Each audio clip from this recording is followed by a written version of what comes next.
Welcome to the Raven Space on YouTube. My name is Jason, and this is Raven Space Daily, where we talk about Baltimore Ravens news every single weekday. Thank you guys so much for joining me today. We have 3 stories for you guys. We're going to talk about Terrance West's injury. We're going to talk about the Ravens signing Bobby Rainey, and we're also going to talk about Ronnie Stanley and his amazing play over the last 2 weeks. And at the end of the show, like we do every single episode, we have the Raven Space Mailbag, so stay to the very end. Please subscribe to the Raven Space on YouTube for the best Baltimore Ravens content on the internet. And also a special shout out to our Patreon subscribers, because without you guys, none of this is possible. Thank you guys so much for your hard work by supporting us. Now we're going to go into the first topic of the day, which talks about Ian Rappaport, who reported that Terrance West is expected to miss time. However, he will not need surgery, so it will not be a long-term issue. And this is just a relief for Baltimore Ravens fans, because what we did not need right now, we did not need another injured player. And he is injured, of course, but we did not need another player to be out for the season. Now, I don't feel this is like a terrible thing, simply because that Alex Collins and Buck Allen, also known as Javorius Allen, but I'll call him Buck, they've been playing very, very well. And when I say well, I mean they've been playing over expectations.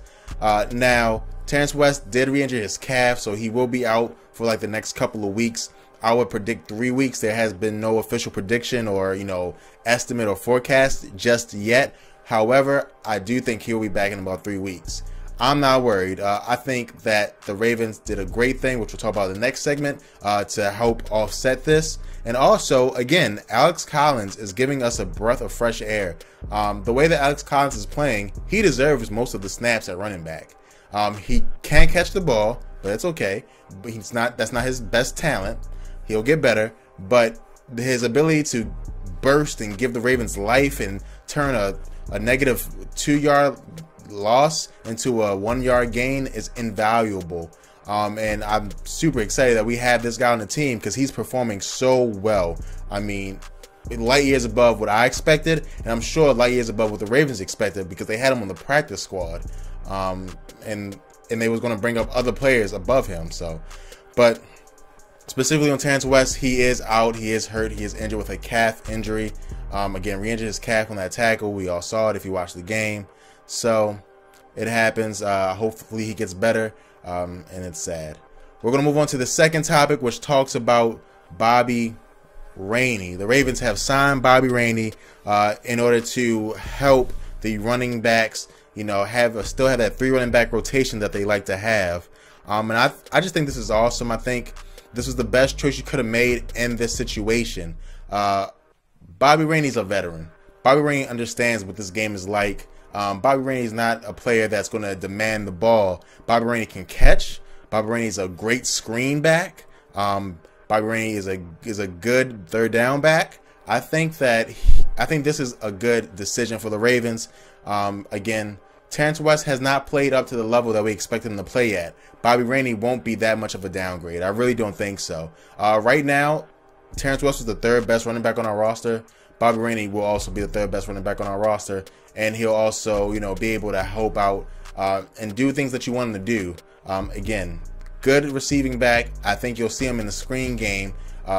I just think it's the right choice for the Ravens to get a veteran on there, someone who we know who can help out, and he will be able to help out.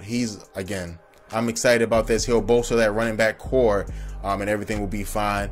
As long as Alex Lewis gets the most, sorry, not Alex Lewis, as long as Alex Collins gets the most snaps, and then you follow that up with Buck Allen, and then you follow that up with Bobby Rainey, sorry, everything will be okay, everything will be fine, and everything will be good. And that's just my personal opinion.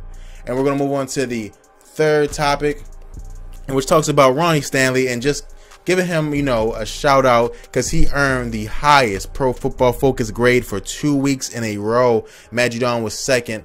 And he's just been playing. It's so sad that our offensive line is in the situation that it's in, because I think that he's been playing so well, and he kind of gets lost in the whole shuffle of things. You can see in the clip, he's just handling one-on-one blocks again and again, and allows for big plays. When Joe Flacco has time, and Joe Flacco can throw it deep, okay? We all know that. Again, as long as Joe Flacco can throw the ball deep, we'll be fine. On offense, we won't be a great offense, but we'll be better than the last offense in the league. Because we're not that untalented, right? The Jets are that untalented. We are not. So if Ronnie Stanley can play well and give Joe Flacco time, I think that we'll be better and we'll get better every week. Another shout out to Ryan Jensen. He did not score the second highest. That was Judon. However, Ryan Jensen scored in the 80s. He's currently ranked as the third best center this season. He is a man in the run game with a mission. He does get beat in the pass game, but he is performing better and better every week. And I think it's time for me and for you guys, if you guys say this stuff, but I do say this, for us to stop talking about him as a liability, and it's time to start talking about him as an average starter or even a strength. I'm not at strength yet, but average starter is something that I can talk about him as. He is no longer a liability for this team by his play. And he has been playing well for a couple of weeks now. So shout out to him, but big shout out to Stanley, the gem on our offensive line right now. And number 2 was Matt Judon, who I thought played well. Matt Judon is very, very good at making tackles on the running back. So I'm super excited about him and hope that he continues to mature. But this was about Ronnie Stanley. He's number 1 again. And, that's your news for this week. Thank you guys for joining. But now we're going to my favorite segment, for today. But now we're going to my favorite segment, which is the Raven Space Mailbag, where you guys can either send in your question on mailbag at theravenspace.com, or you can just put it in the comments below of this video. And this question comes from Polo No Logo. And Polo No Logo says, seeing that Joe Flacco finally ended his interception streak, will we see more 20+ yard throws? Thank you so much for your question, Polo No Logo. And the answer is we will.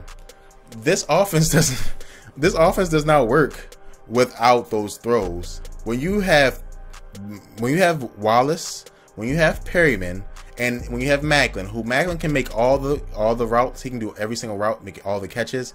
However, he's also a deep threat. In Kansas City, I believe not last year, but the year before, he led the league in 20+ yard receptions. So the same thing can happen here.